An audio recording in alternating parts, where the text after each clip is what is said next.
ரோட்ல போட்ட அந்த டிவைடர் போலீஸ்காரங்க டிவைடர்லாம் போட்டாங்க. அந்த டிவைடர்லாம் அப்படி ரெண்டு சைடு R15 ஒன்னு, இந்த சைடு 180 ஒன்னு, ரெண்டுத்தையும் புச்சிக்கினே அந்த டிவைடரை புச்சி தேய்ச்சினே வரும். ரோட்லயே நெருப்பு பறக்குது அதுல டிவைடர்ல இருந்து. அது மாதிரிதான் நிறைய கோளாறு. அப்புறம் போலீஸ்காரங்களாம் புடிச்சிட்டாங்க வண்டியை. இந்த சாந்தம் கிட்டலாம் பயங்கரமா சிக்கம் ஆயிடுச்சு. போலீஸ்லாம் வண்டி புடிச்சு அந்த வண்டியை வண்டியெல்லாம் சவுண்டு கேக்குது, டப்படப்படன்னு பரபரன்னு கேட்குது. நேரத்துக்கு இந்த மாதிரி சவுண்ட்லாம் பிடிச்சி வண்டி பிடிச்சான். காலைல தான் தருவோம்னா நான் நீ வண்டியை பிடிப்ப அப்படின்னு சொல்லிட்டு வண்டியெல்லாம் பிடிச்சி போலீஸ்காரல காலைல தான் தருவோம் வண்டியை, இப்பெல்லாம் தர முடியாது அப்படின்ட்டான். நான் விடுவோமா நாங்க அந்த வெறிய என்ன பண்ணோம், அவன் போட்டுருந்தான் டிவைடர்லாம் போட்டுருந்தான் ரோட்லயே.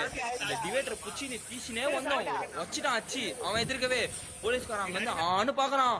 டிராபிக் போலீஸ் நாடா உனக்கு இப்படி அக்கிரமம் பண்றான், ஏ கத்துனா ஏயா அவள் தான் உனக்கு அப்படின்னு சொல்லி டிவைடர் தூக்கி அடிக்கிறோம். கஷ்டம் எல்லாத்தையும் வச்சு கிச்சின்னு